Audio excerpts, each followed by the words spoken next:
আমার মিষ্টির দোকান ছিল। ছেলে এখানে কম্পিউটারের সব কাজ করছিল।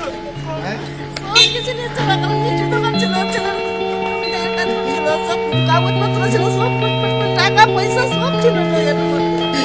দোকানের একটা কিছু না কিচ্ছু রাখিনি আমাদের, সব লুটপাট করে কি নিয়ে করে আগে যে খাওয়া কিছু নাই।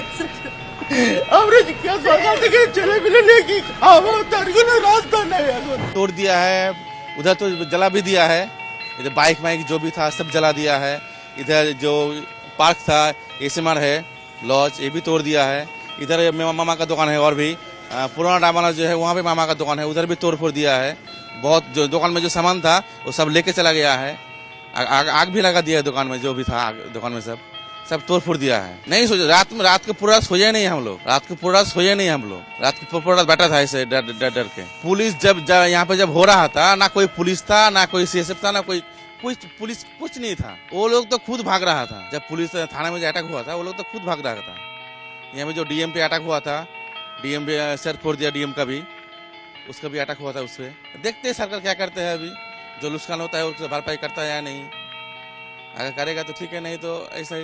वेस्ट बंगाल के अंदर हिंदुओं के ऊपर वापस से अटैक हुआ है और कई लोगों की तो जान भी चली गई है। और आपको पता है कि ये अटैक क्यों हुआ है?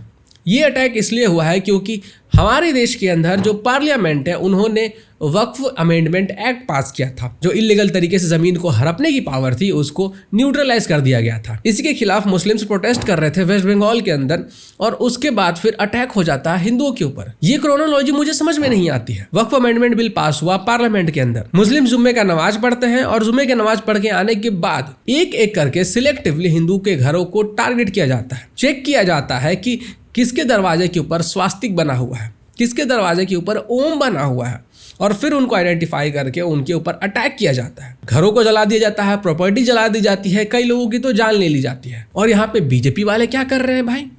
बीजेपी वाले सिर्फ ट्वीट कर रहे हैं। वाह, जब आप पूर्ण बहुमत में थे तब तो आप वैसे भी कुछ नहीं कर पाते थे। जब भी वेस्ट बंगाल के अंदर कुछ भी होता था, आपके जो मिनिस्टर्स है उनके ऊपर अटैक हो जाता था, आपके मिनिस्टर्स की जान लेने तक की नौबत आ जाती थी, लेकिन आप लोग कुछ भी नहीं बोलते थे। आपके वर्कर्स मारे जाते हैं फिर भी आप कुछ नहीं बोलते हो, आपके समर्थक मारे जाते हैं फिर भी आप कुछ नहीं बोलते हो। और अब तो आप पूर्ण बहुमत में भी नहीं हो, तो अब तो आप ऐसे एक्सक्यूज दे दोगे कि अरे भाई आप लोगों ने तो हमें पूर्ण बहुमत दिया ही नहीं है तो हम क्या करें। पता नहीं बीजेपी वाले किस बिल में छुप जाते हैं कि कोई एक्शन लेते ही नहीं है। तुम पावर में हो भाई, सेंट्रल गवर्नमेंट में पावर में हो, 60 से 80% जो स्टेट है हमारे देश के उसको आपने कवर किया हुआ है। कहीं कोलिशन में आपकी गवर्नमेंट है तो कहीं डायरेक्टली आप रूल करते हो। इतना सब कुछ पावर होने के बावजूद आप लोग वेस्ट बंगाल की बात आते ही कुछ भी नहीं करते हो।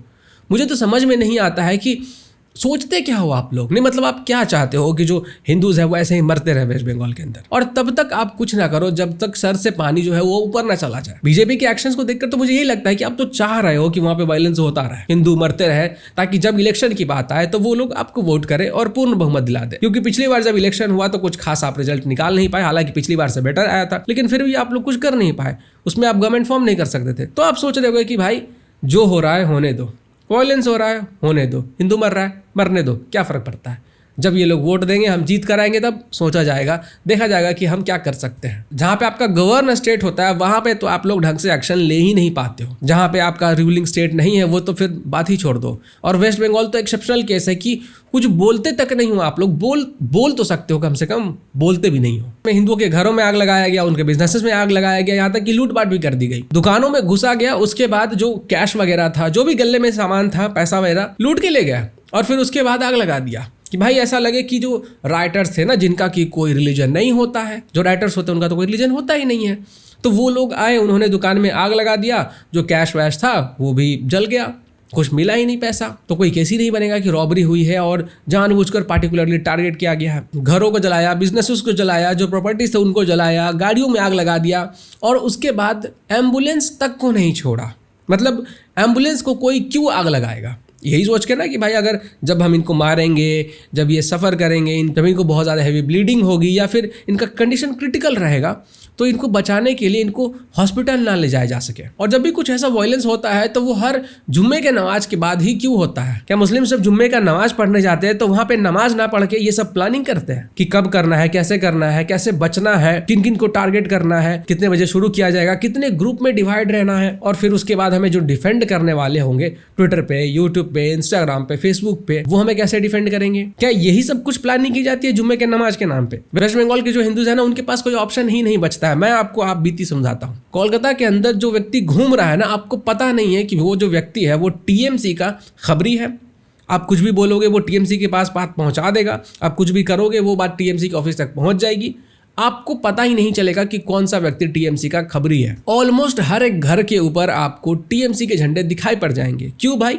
अगर आप अपने घर के ऊपर टीएमसी के झंडे नहीं लगाते हो तो जो टीएमसी के गुंडे हैं ना, वो आके आपको परेशान करेंगे। और अगर आपको उनसे बचना है तो अपने घर के ऊपर आप टीएमसी का झंडा लगाओ। जब आप वोट देने जाते हो और अगर किसी को पता चल जाता है कि आपने टीएमसी को वोट नहीं दिया है, तो उसके बाद आपके साथ क्या होगा आप इमेजिन नहीं कर सकते। और अगर बीजेपी पावर में नहीं आती है या फिर अगर बीजेपी पावर में आ भी जाती है तो बीजेपी वाले क्या कर लेंगे? इतने सालों से तो वो लोग झाल बजा रहे हैं, उनके कार्यकर्ता पे अटैक हो जाता है, समर्थकों के ऊपर अटैक हो जाता है, यहाँ तक कि उनके मिनिस्टर के ऊपर अटैक हो जाता है, फिर भी ये लोग कुछ भी नहीं करते। तो तुम्हारे जो वोटर्स है ना, वो तुम्हें वोट क्यों देंगे भाई? तुम उनकी रक्षा ही नहीं कर रहे हो तो तुम्हें कोई क्यों वोट देगा? जिस चीज के लिए वो तुम्हें वोट देना चाहते हैं वो तुम कर ही नहीं रहे हो, फिर आप कहोगे कि हमें वेस्ट बंगाल के अंदर हिंदूज वोट नहीं देते हैं। इस चीज का सिर्फ और सिर्फ एक ही समाधान है कि इंटरवीन करना होगा। अगर आप इंटरवीन नहीं करोगे तो ये जो चीज़ें चल रही है ना, ये आपको हर महीने हर साल देखने के लिए मिलते रहेंगी।